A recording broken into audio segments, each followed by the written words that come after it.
Hello friends, this is Cheryl with Inked Pulp. Welcome back to my channel and another episode of 12-Minute Tips. If you're a returning viewer, thanks for joining me again. And if you're a brand new viewer, please be sure to subscribe and hit the notification bell so you don't miss out on any episodes of 12-Minute Tips. So today we're going to talk about ruffles. And I love adding ruffles in my journals, but I was challenged with making them, and you see I've got 5 ruffles out here, and I'm going to show you the way I used to make them and the way I make them now. Excuse me. So this is the original ruffle, and it's more like a pleat than it is a ruffle, because you see the pieces are just sort of folded over, sewed down, the next one's folded over, sewed down. And this is how I learned to make ruffles, and maybe some of you did as well. And the way we did that was we started the material under our presser foot on the sewing machine. And as it started feeding the fabric, we took like a pokey tool or some sort of a pokey tool, and we would push the fabric under there. And so it would catch and make a ruffle. And that worked. I mean, these are really pretty ruffles. There's nothing wrong with them. But like I said, they're more pleats than they are ruffles. And one of the challenges that I had was that sometimes I wouldn't get a piece pushed under and it would leave a flat spot in my ruffle. And there's really nothing you can do except maybe cut that out if you wanted to. So that's how I've always made ruffles. Here's what my ruffles look like now. And you can see they're not really pleats. They're actually very organic ruffles with lots of, wavy curves and not so much a pleat, but an actual ruffle. Here's another one I just made. And then another one. I love this one because it is truly a really cool ruffle. So I'm going to show you today how I do those. And the beautiful thing about this is that you can make them with or without a sewing machine. So first I'm going to show you the sewing method. And typically when we make a ruffle, we start out with a flat strip of fabric. It can be narrow or wide, whatever you choose. And like I said, what we would do is start it under the presser foot and then just sort of feed the fabric in and basically make pleats down that piece of fabric. I'm going to do it a little bit different today. And for those of you who are sewers, I'm going to put a basting stitch right down the middle or fairly down the middle of the fabric. So let me do that real quick on my sewing machine. And then if you don't know what a basting stitch is, I'll show you when I come back. So talk amongst yourselves for a couple of minutes while I sew in a basting stitch.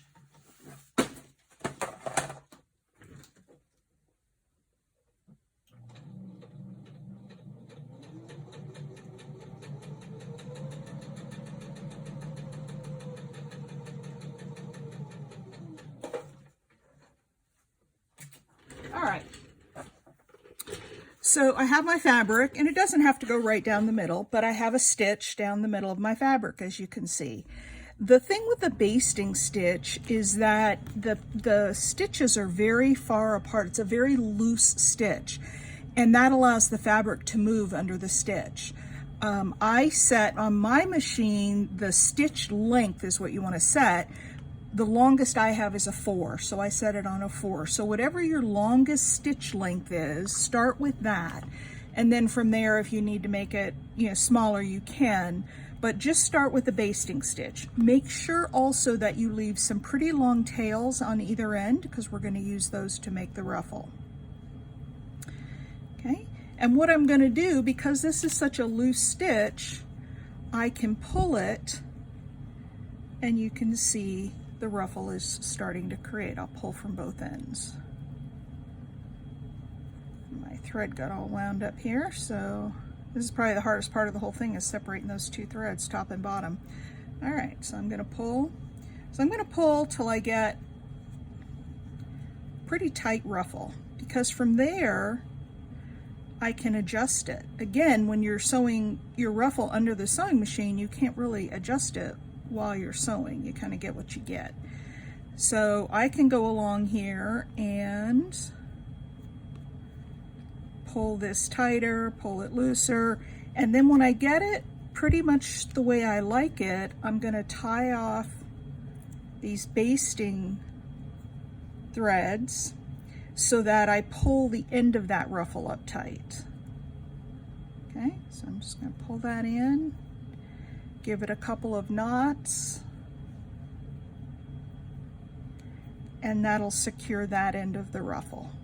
Okay, and we'll cut those off. We don't need those anymore. So there you go.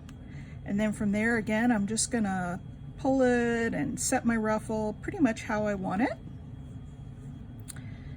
And do the same thing over here. I'll pull up those ends to get my ruffle nice on that end and tie them off. Now, if you're going to use this ruffle whole and not cut it, this is really all you have to do. Your ruffle's not going to go anywhere. Now, because those stitches are pretty loose in there, you can still adjust the ruffle, which is really nice depending on the page that you're using it on. So if you want to make a little flat spot to put a flower in there, you can just pull it apart and you've still got your ruffle and you've got a flat area, or you can scooch it back out. So anything between the two ends, you can, move around and be flexible with it. If you want to have the ability to cut this, or you don't want it to move, then what I do is now I will go along and put a zigzag stitch. And I use zigzag so that it really nails down that ruffle. And that's what I did on this one, if you can see that zigzag stitch in there. I just went down it and zigzagged, and then it doesn't move. This one I used just a straight stitch, and there's still some little movement in it because you've got the basting stitch, but not a lot. So you can either leave it like this, or you can put it under the sewing machine and put in a zigzag and really cement that ruffle in place. But isn't that nice? It's truly a ruffle, it's not a pleat. And here's the difference again. The pleat lays a little bit flatter, and maybe that's what you want, and in that case you should, do the pleat method. Or maybe you want a true ruffle, and then the basting method works for that. Now, I also said that you can do this by hand without a machine, and I'm going to show you that. I have started, I didn't want to have to sew the whole thing on camera, so I have started, if you can see here, I've got some stitches running, and they're kind of far apart, they're wide stitches, and I'm just using a needle and thread to go through here, and you can do several stitches at once. Just to go through here and put in, basically it's a running stitch, but it's very far apart and very much like a basting stitch. Okay, and when I'm done, I can take my needle off so I don't poke myself, and I left a tail on this end, and then it's the same thing.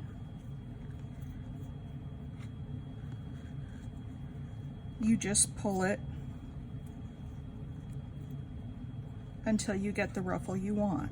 Now, I don't have two strings to tie off here. I suppose I could have done a double thread and had a thread to tie off. So you may need to take your needle and kind of sew through that and tack that end down on both sides.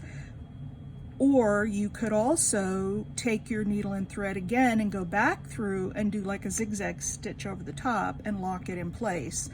But you don't have to have a sewing machine. You can make this ruffle just fine. Let's see if I can tack this down a little bit, because it's not going to stay in place until you do. And I've already pulled my needle off my thread. With my eyesight, I'll never get that needle back on camera. And I'm not going to be able to do anything with this here, but you get the idea. You could also take a little Fabri-Tac, and on the back side you could take a little Fabri-Tac and glue that together, and that would hold the end of it. Let's try a little bit of that.